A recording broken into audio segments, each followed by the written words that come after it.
오늘은 2026년의 새해 첫 주일입니다. 이날 우리에게 주시는 하나님의 말씀은 이렇습니다. 한 절이니까는요, 오늘은 이 말씀을 한번 다 같이 한 목소리로 읽어보겠습니다. 교회는 그의 몸이니 만물 안에서 만물을 충만하게 하시는 이의 충만함이니라. 아멘. 여기서 충만하다는 말은 가득 채운다, 완전히 이룬다, 성취한다 등의 뜻이 있습니다. 만물이란 하나님께서 창조하신 모든 것을 말합니다. 그러니까 만물을 충만하게 한다는 것은 하나님이 창조하신 이 세계를 가득 채워서 완전하게 한다. 이 세계를 창조하신 하나님의 뜻을 성취한다. 그런 의미가 있습니다. 그렇다면 만물을 충만하게 하시는 그분은 누굴까요? 바로 예수 그리스도이시죠. 예수님께서 하나님이 창조하신 만물을 완전하게 하십니다. 만물을 창조하신 하나님의 뜻을 이루시는 분, 완성하시는 분이십니다. 그런데 오늘의 본문은 교회가 만물 안에서 만물을 충만하게 하시는 이의 충만이라고 적고 있습니다. 다소간 좀 이해하기 어렵고 복잡하게 느껴지기도 합니다마는 그 의미는 분명합니다. 만물 안에서 만물을 충만하게 하시는 이, 다시 말해서 예수님께서 성령을 통하여 하나님이 창조하신 만물 안에 임재해 계신다. 그리고 그렇게 만물 안에서 그 만물을 충만하게 하시는 일을 하신다. 하나님이 창조하신 만물을 완전하게 그 뜻을 이루어가고 계신다. 그런 뜻입니다. 그런데 이어서 교회가 그 예수님의 충만이다라고 또 적고 있죠. 다시 말하면 교회는 바로 그 예수님으로 가득하다는 뜻입니다. 부활하신 예수님께서 교회에 충만하게 임재하신다. 예수님께서 교회 안에 충만하게 계셔서 교회를 온전하게 하신다는 겁니다. 왜 그렇게 하실까요? 예수님이 하시는 일이 뭡니까? 하나님이 창조하신 만물을 완전하게 하시는 것입니다. 창조주 하나님의 뜻을 이루시는 것입니다. 그런데 그 예수님께서 교회에 충만하게 임재해 계신다는 것은 교회를 통하여 그 일을 하신다는 걸 말합니다. 이것이 예수님께서 이 땅에 오셔서 십자가를 지시고 부활하시고 승천하시고 성령님을 보내셔서 이 땅에 교회를 세우신 이유입니다. 예수님께서는 교회를 통해서 이 세계에 하나님의 뜻을 이루시고 만물을 완전하게 회복시켜 가십니다. 왜 그렇게 하실까요?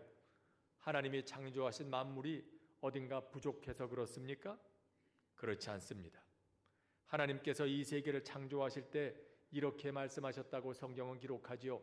보시기에 좋았더라고 말입니다. 이것은 하나님의 감탄사입니다. 참 좋다, 완벽하다, 그런 하나님의 감탄사죠. 여러분, 그렇습니다. 본래 하나님이 창조하신 세계는 완전합니다. 그야말로 낙원이었습니다.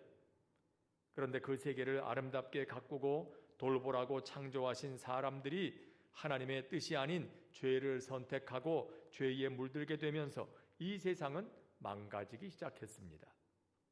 평화가 있던 곳에 다툼과 분쟁이 시작됐고 사랑이 가득하던 세상에 미움과 증오가 가득해졌습니다. 생명으로 가득하던 세상에 죽음의 기운이 들어차기 시작했습니다. 하나님께서 보시기에 좋았다고 하셨던 그 세상이 이제는 사탄이 좋아하는 것들이 생겨나기 시작했습니다. 이것이 예수 그리스도께서 이 땅에 오셔야만 했던 이유죠. 죄로 망가진 세상이 됐습니다. 그러나 하나님께서는 이 세상을 이대로 망가지도록 그 안에 있는 모든 만물이 이대로 망하도록 버려두실 수 없었습니다. 그래서 성자 예수님께서 이 세계를 사로잡고 있는 죄의 권세를 멸하시기 위하여 이 땅에 오셨던 겁니다. 우리를 붙잡고 권세를 부리고 있던 죄의 권세를 멸하시고 우리를 죄의 굴레에서 풀어 자유케 하시려고 이 땅에 오셔서 십자가에서 우리 대신 그 죄를 지시고 죽으신 겁니다. 우리가 받아야 할 죄의 형벌을 받으신 것입니다. 그리고 부활하신 예수님께서 성령님을 통하여 죄로 물든 우리와 이 세계를 온전한 모습으로 회복시켜 가십니다. 완성해 가십니다. 그 예수님께서 교회에 충만하게 임재해 계신다. 그리고 오늘도 교회를 통하여 만물을 충만하게 하시는 그 일을 이루어가고 계신다는 겁니다. 어떻게 그 일이 이루어질까요? 오늘 성경은 이렇게 말씀합니다. 교회는 그의 몸이다. 교회의 머리는 그리스도시지요. 우리는 그분의 몸입니다. 몸은 머리의 명령에 순종합니다. 그래야 건강합니다. 머리에서는 에너지가 부족하니까 이제 먹으라 합니다. 그런데 몸이 이 명령을 거부합니다. 안 먹겠다고 버팁니다. 그러면 어떻게 됩니까? 굶어 죽는 거지요. 반대로 이건 몸에 안 좋으니 먹지 말라 합니다. 머리가요. 그런데 몸이 거부합니다. 손으로 그걸 집어서 입에 집어넣고 삼킵니다. 그럼 병들어 죽는 겁니다. 머리가 불은 위험하니까 가까이 가지 말라 합니다. 그런데 몸이 말을 듣지 않고 불 속으로 들어갑니다. 그러면 불에 타 죽는 겁니다. 몸이 건강하려면 머리의 뜻에 순종해야 합니다. 교회가 그렇다는 거죠. 우리가 그렇다는 것입니다. 우리의 머리는 그리스도십니다. 그리고 우리는 그 주님의 뜻을 이루는 몸입니다. 지체들입니다. 머리 되신 주님의 뜻이 그 몸이요 지체인 우리를 통해서, 성도들을 통해서, 성도들의 모임인 교회를 통해서 이루어지고 있는 것입니다. 그런 의미에서 교회와 성도들은 그리스도의 손이요 발이요 입이라 할 수 있지요. 교회는 그리스도께 사로잡혀 세상을 건강하고 온전하게 하는 사명이 있는 공동체입니다. 그리스도를 전함으로, 그분의 복음을 전파함으로, 그리고 그리스도를 통하여 보여주신 하나님의 의로우심과 사랑을 실천함으로 죄로 인해서 불완전해진 세상을 회복하고 온전하게 하는 것입니다. 그리고 그 결과 어떤 일이 벌어집니까? 창조주 하나님의 뜻이 이루어집니다. 만물을 충만케 하시는 하나님의 역사가 일어나는 것입니다. 우리가 바로 그런 존재입니다. 우리가 그리스도의 몸입니다. 우리가 그리스도의 손이요 그리스도의 발입니다. 믿음으로 예수님을 나의 구주로 영접하는 순간 내게는 그런 변화가 일어납니다. 성령의 역사로 나와 예수님이 하나가 됩니다. 이 말은 내가 예수가 된다는 뜻이 아니에요. 그렇게 말한다면 그건 이단이죠. 이단의 교주들이 그러지 않습니까? 내가 재림 예수라고, 내가 보혜사라고. 이건 그런 뜻이 아닌 것입니다. 성령님께서 우리 안에 역사하시면, 내가 예수님을 나의 주님으로 영접하게 되면 끊어졌던 예수님과의 관계가 다시 회복이 되고 연결이 된다는 뜻입니다. 예수님께서는 그걸 이렇게 비유로 말씀하시죠.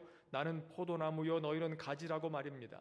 가지는 나무에 붙어 있어야 나무를 통해서 영양분을 공급받고 자라고 꽃도 피우고 열매도 맺지요.